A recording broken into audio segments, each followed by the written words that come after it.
4 strong room ಬೀಗಗಳು ನಾಪತ್ತೆಯಾದ ಹಿನ್ನೆಲೆ ರೂಮಿನ ಬೀಗ ಒಡೆದು ಸ್ಟ್ರಾಂಗ್ ರೂಮ್ ಓಪನ್ ಮಾಡಿದ ಘಟನೆ ದಾವಣಗೆರೆಯಲ್ಲಿ ನಡೆದಿದೆ. 2 ಓಪನ್ ಆದ್ರೆ ಇನ್ನೆರಡು ಓಪನ್ ಆಗಿರಲಿಲ್ಲ.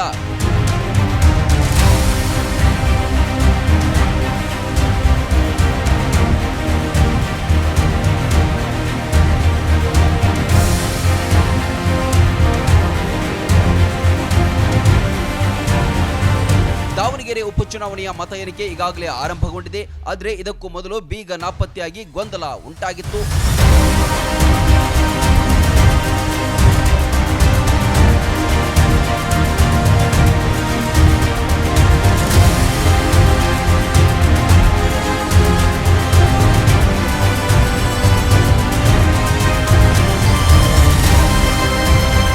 ಅಧಿಕಾರಿಗಳ ಸಮ್ಮುಖದಲ್ಲಿ ಸುತ್ತಿಗೆಯಿಂದ ಬೀಗ ಒಡೆದು ಅಧಿಕಾರಿಗಳು ಒಳಗೆ ತೆರಳಿದ್ರು.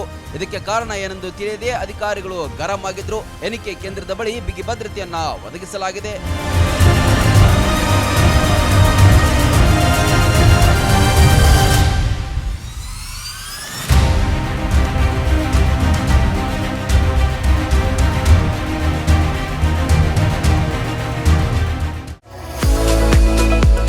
ಮುಧೋಳದ ಪ್ರತಿಷ್ಠಿತ ಶಿಕ್ಷಣ ಸಂಸ್ಥೆ Shri Sangamnath international CBSE English medium ಮತ್ತು ಕನ್ನಡ ಮಾಧ್ಯಮ ಸ್ಕೂಲಿನಲ್ಲಿ ಅಡ್ಮಿಷನ್ ಆರಂಭವಾಗಿದೆ. ನುರಿತ ಬೋಧಕರು, ಡಿಜಿಟಲ್ ಕ್ಲಾಸ್ ರೂಮ್, ಸುಸಜ್ಜಿತ ವಿಜ್ಞಾನ, ಗಣಿತ, ಕಂಪ್ಯೂಟರ್ ಲ್ಯಾಬ್ಗಳು, ವಿಶಾಲವಾದ ಆಟದ ಮೈದಾನ, ಸ್ಕೂಲ್ ಬಸ್ ಸೌಲಭ್ಯಗಳಿವೆ. ಇಷ್ಟೇ ಅಲ್ಲದೆ ವಸತಿ ಶಾಲೆಗಳಿಗೆ ಆಯ್ಕೆಯಾಗಲು ಬೇಕಾದ ಉಚಿತ ಕೋಚಿಂಗ್ ನೀಡಲಾಗುತ್ತೆ. ಸುಂದರ ಪರಿಸರ ಮಕ್ಕಳ ಕಲಿಕೆಗೆ ಮುದ ನೀಡುವಂತಿದೆ. ನರ್ಸರಿಯಿಂದ 10ನೇ ತರಗತಿ ತನಕ ಒಂದೇ ಸೂರಿನಡಿ ಗುಣಮಟ್ಟದ ಶಿಕ್ಷಣ ಕಲಿಯುವ ಅವಕಾಶ ನಿಮ್ಮದಾಗಿಸಿ. ಸತತ 13 ವರ್ಷಗಳಿಂದ ಎಸ್ಎಸ್ಎಲ್ಸಿಯಲ್ಲಿ 100% ಫಲಿತಾಂಶ ಬಂದಿದೆ.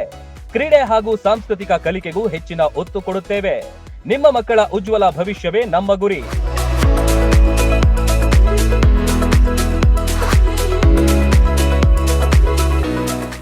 ರನ್ ಟಿವಿ ನ್ಯೂಸ್ ವಿಡಿಯೋಸ್ ನೋಡಲು ಸಬ್ಸ್ಕ್ರೈಬ್ ಮಾಡಿ, ಬೆಲ್ ಐಕಾನ್ ಪ್ರೆಸ್ ಮಾಡಿ.